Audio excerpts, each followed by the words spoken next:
Two people can book the exact same cruise, same ship, same week, same itinerary, and one of them can end up paying hundreds, sometimes thousands, of dollars more than the other.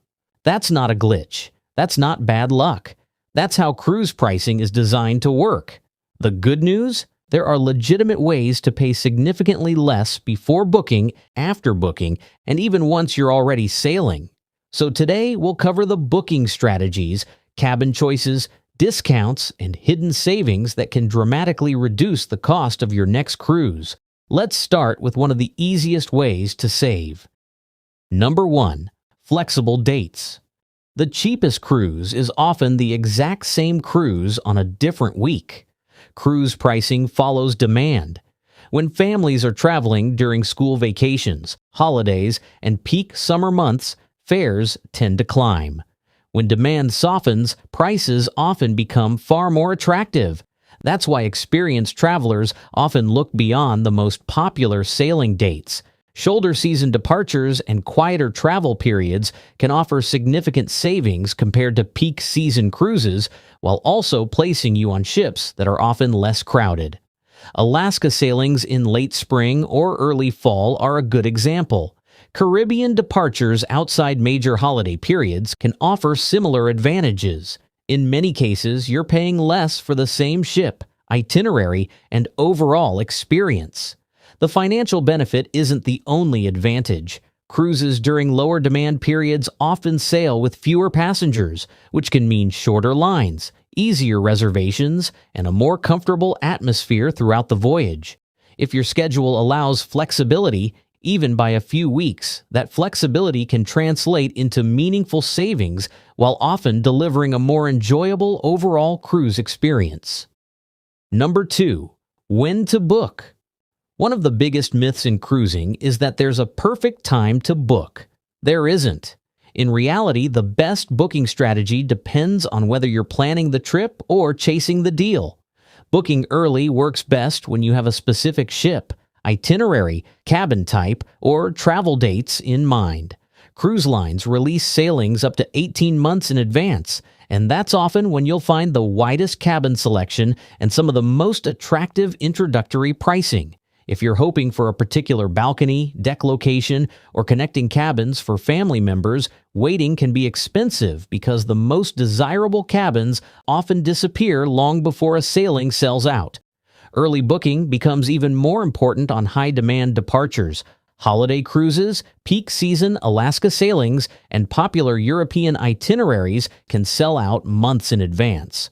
Some cruise lines also launch their strongest promotions when a sailing is first released. But there's another side to the equation. If your schedule is genuinely flexible, last-minute pricing can be exceptional. Cruise lines would rather sell a cabin at a discount than let it sail empty, so prices sometimes drop as departure dates approach. The catch is that this strategy only works if you're willing to let the deal determine the trip. Not maybe I can make it work. Flexible. Truly flexible.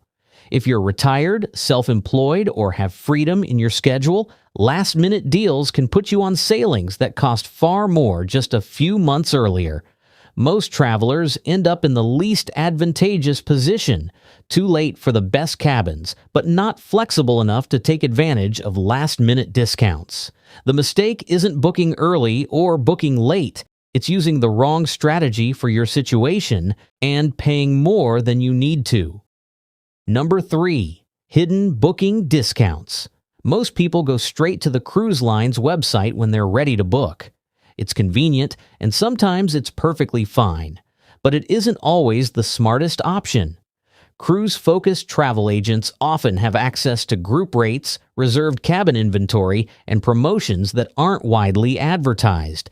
And here's something many travelers don't realize. Booking through a travel agent usually costs you nothing. Their commission is paid by the cruise line. If you book directly, you're not avoiding that commission.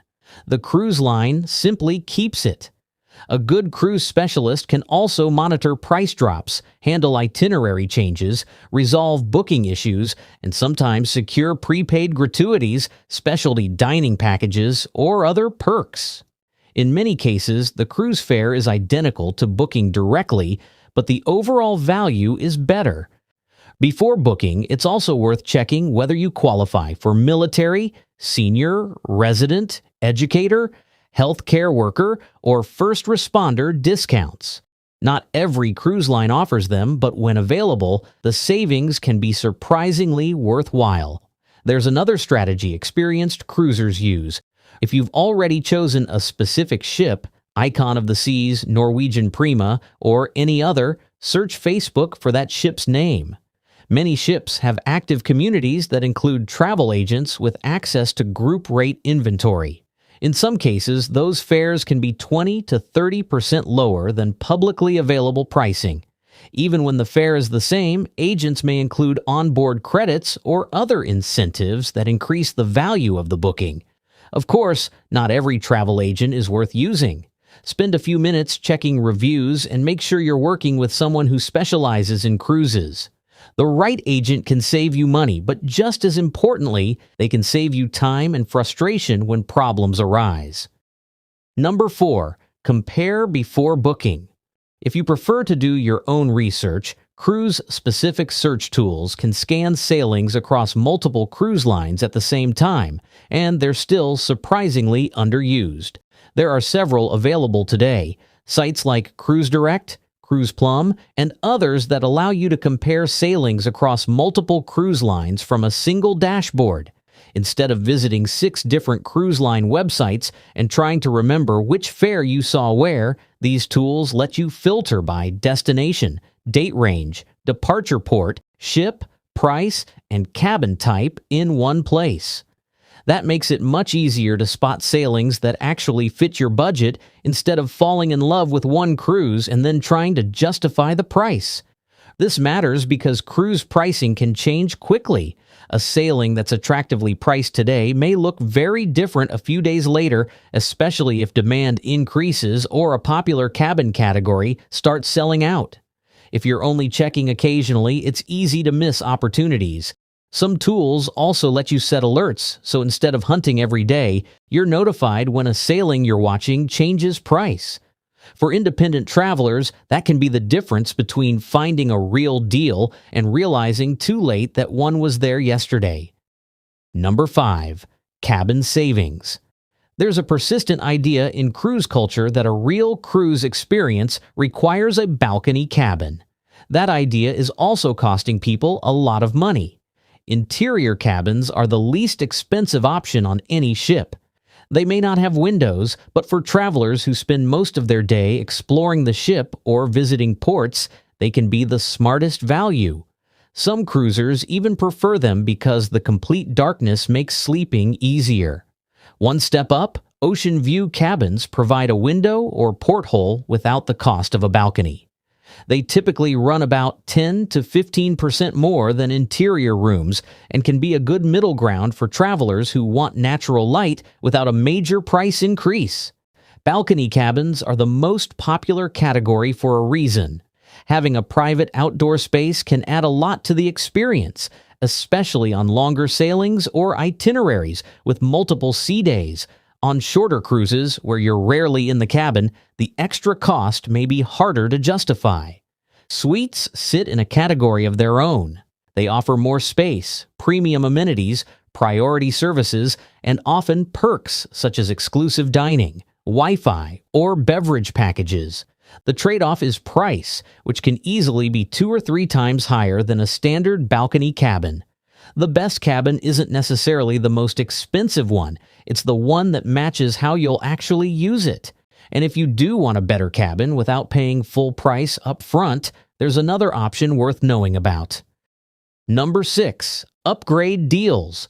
Most cruise lines now offer upgrade bidding programs. Royal Caribbean has Royal Up, Celebrity uses Move Up, and Norwegian has its own version. They all work the same way. If higher category cabins remain unsold close to departure, passengers who have already booked may receive an email invitation to bid for an upgrade.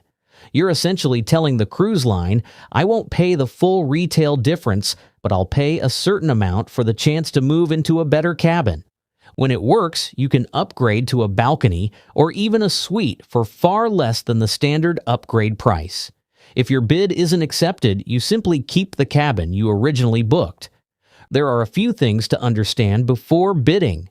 Most bids are priced per person for the first 2 guests in the cabin, so a $400 bid usually means $800 total. Third and fourth guests typically aren't charged the bid amount.